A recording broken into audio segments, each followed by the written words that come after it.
Entre nos cultures. Monsieur Luc, bonjour. Bonjour, monsieur le Perf. La suite de notre histoire de l'Aunis en vigne, nous allons parler aujourd'hui des produits vinicoles et de tous les dérivés. J'ai été surpris de voir que le vinaigre avait une grande importance. Oui, il avait une grande importance.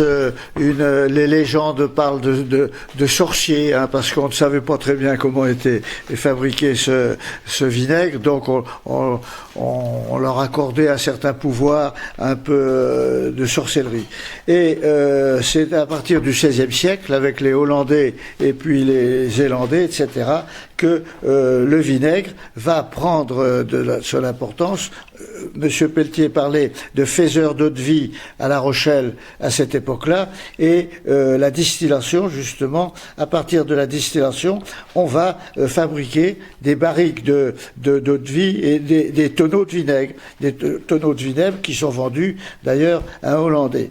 Alors, je vois que pour faire du vinaigre, il faut utiliser du vin de qualité.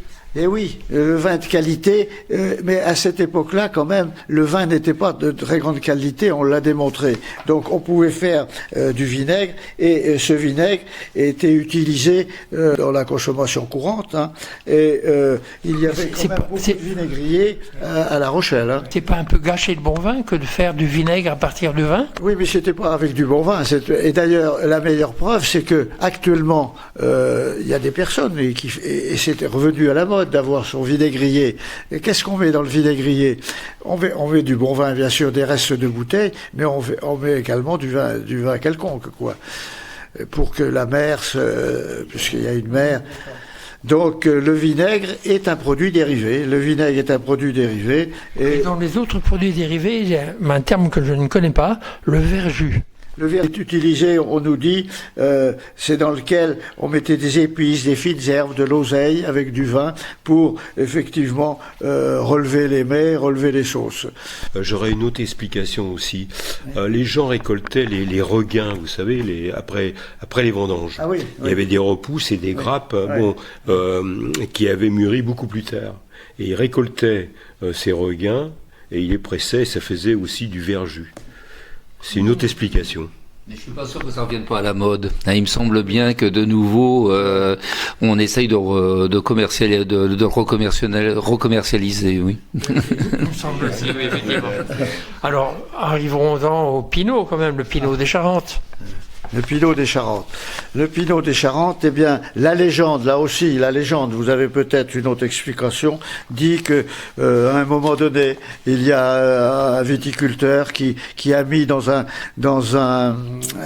fût où il avait, dans une barrique, qui contenait de l'eau de vie de cognac, il a mis du vin, et puis il a laissé cela à un moment donné, et il paraît que le Pinot serait né.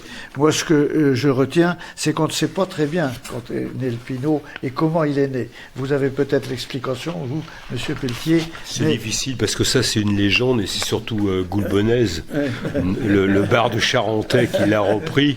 Bon, alors, on est bien content de cette explication, mais effectivement, c'est une légende.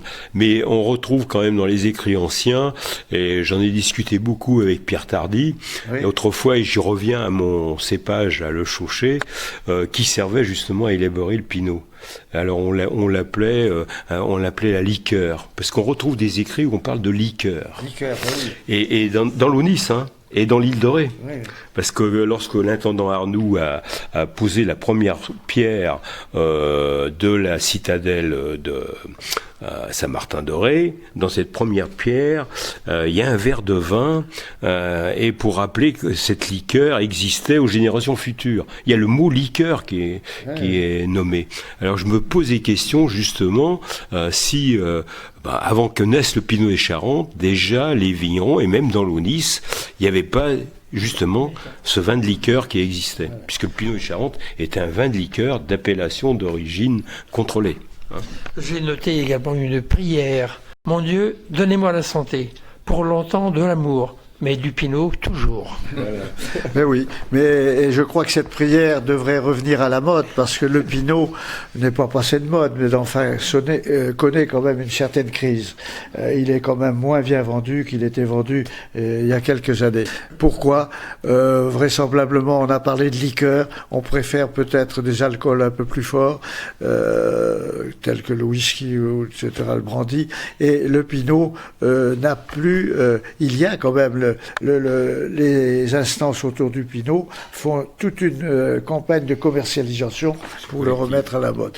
Et heureusement, vous nous en parlerez, que Uniray est là, que l'île de Ré est là. Bon, on va rester peut-être sur le pinot. On ne va pas parler de la piquette ou vin de sucre. Non, cette piquette faite avec la rafle, étant un ancien, je l'ai connu pendant la guerre, d'autant qu'il y avait encore des vignes sur Saint-Sauveur et puis dans l'Audis. Mais enfin, on était bien contents avec cette rafle et ajouter du sucre et d'avoir un liquide qui était rosé à peu près, qui n'était pas très alcoolisé, mais qu'on appelait de la piquette. Tout à l'heure, nous parlerons avec Monsieur Pelletier de la fenouillette de l'île de Ré.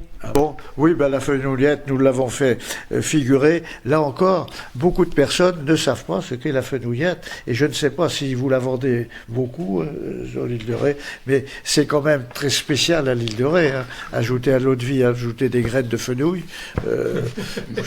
Les Parisiens sont loin de ce mélange, certainement.